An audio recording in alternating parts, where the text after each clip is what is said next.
Hello and welcome to another video lesson. Today we are going to talk about parajumbles. Okay, so we are going to see, is there a method to this madness that's going on? Okay, so is there a method? Is there any rule that we can follow so that we can make life slightly easier? So let's see. Alright, but let me digress a little bit. Now, if you see the cricket batting lineup, okay, there are different departments. Yes, so there are openers here, like you can see Rohit Sharma, he has a specific role here which he has to perform. Maybe soften the new ball, maybe play cautiously, maybe hit a few sixes initially. Now, if you see the next department, we can call this the middle order department. We can pick, say, Ajinkya Rahane. He has a specific role, maybe, right, to rotate the strike, to take singles, not lose wickets. And we can have the last department, the lower order. You can see Hardik Pandya here. He maybe gets 2 or 3 overs, but he makes the full use of it. He hits a lot of sixes, entertains us, right? So just like how the opener, the middle order, the lower order, each of them have a different role to play.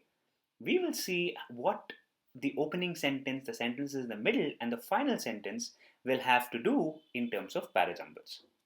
So now let us see what the Rohit Sharma of the Parajumbles world does.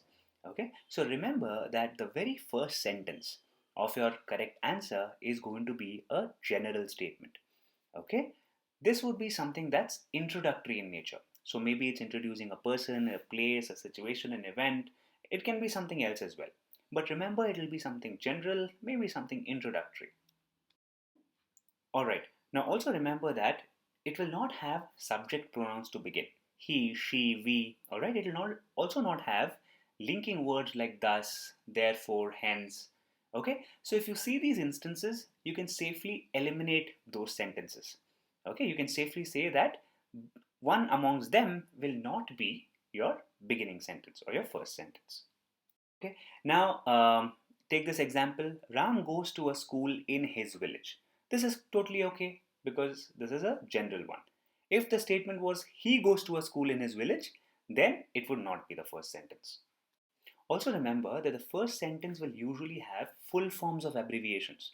Okay, like say for example, banks have introduced know your customer norms since 2018. Okay, so know your customer and in brackets it's written KYC.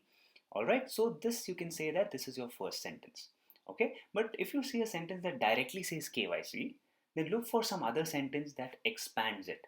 Okay, so usually what happens is people introduce the full form, write the short form in the brackets, which is kind of an indication that hey, I am going to use the short form now in the forthcoming sentences. Alright, wonderful. So we've spoken enough of the openers, we've spoken enough of Rohit Sharma. So now let's move to the middle order. Alright, so the middle order, we are talking about Ajinkya Rahane here. So what exactly is the middle order in the Parajumbles world? The middle order is your second, third, fourth, alright, all the way up to your penultimate sentence, okay, which means the last but one sentence. Alright, so what is the purpose of the middle order? What is the purpose of these sentences? Is that they simply add more information. So there is something that's introductory in the first sentence, something that has been introduced, and then there is more value, more information that's being added in the forthcoming sentences. So a good way to catch them is to actually notice linking words. Okay, so all these words basically, although, even though, however, because, since, as a result, therefore, hence, thus, besides, alternatively, consequently, whereas, after, moreover. Okay, so this is just a small list that I have given you. Alright, there are many more such words. So when you're able to see these linking words, then you would kind of get an indication that hey, this is not the introductory sentence for sure. These would most probably fall in the middle order, that is second, third, fourth, and so on. Great, wonderful. So now let's talk about the lower order. Okay, so by lower order, you can see Hardik Pandya here.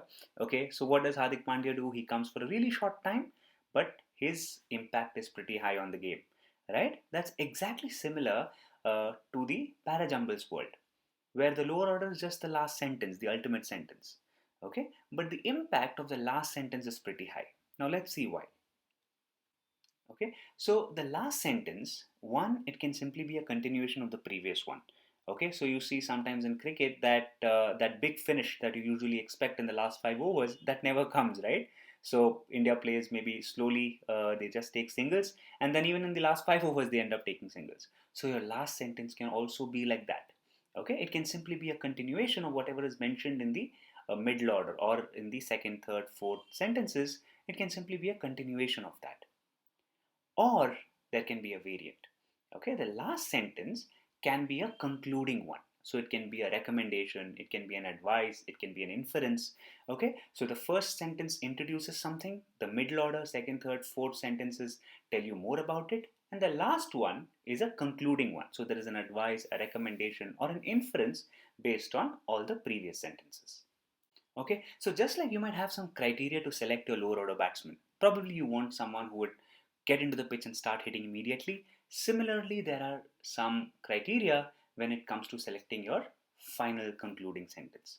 Look out for these linking words: thus, therefore, hence, consequently, to summarize.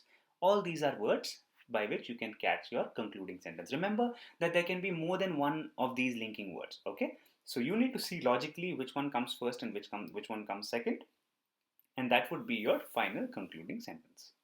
So I hope you learned today as to how you should be selecting your sentence lineup, okay, based on these rules. I'll see you soon in the next lesson. Don't forget to like this video, comment if you have any queries, and do subscribe to this channel. Okay, and don't forget to hit the bell icon as well, because each time we bring any video for you, I want to make sure you get that notification. You don't miss on any single video. Okay, and you're up to date with all the syllabus, all the lessons that we bring to you, and you crack that exam that's coming up.